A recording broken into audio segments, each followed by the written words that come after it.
Hello everyone, so in this video, we're going to be reviewing NiceHash.com. So if you don't know what this is, it is basically a website that will let you mine Bitcoin right here, or crypto.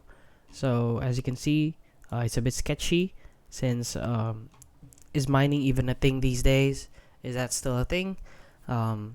So if you're wondering if this is legit or not, I would advise you to stay away from this company and see that they're rated 1.4 out of 5 stars here on Trustpilot, which is bad. So let's read some reviews here. So this person said they disappeared for years without a word, no emails, no access. Infected with malware.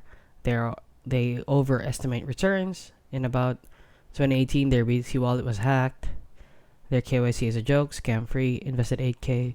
So there are a lot of 1-star reviews. Most of them are 1-star reviews. So please guys, stay away from them. They're more than likely a scam. So that is basically it. So if you found this video helpful, please consider liking and subscribing.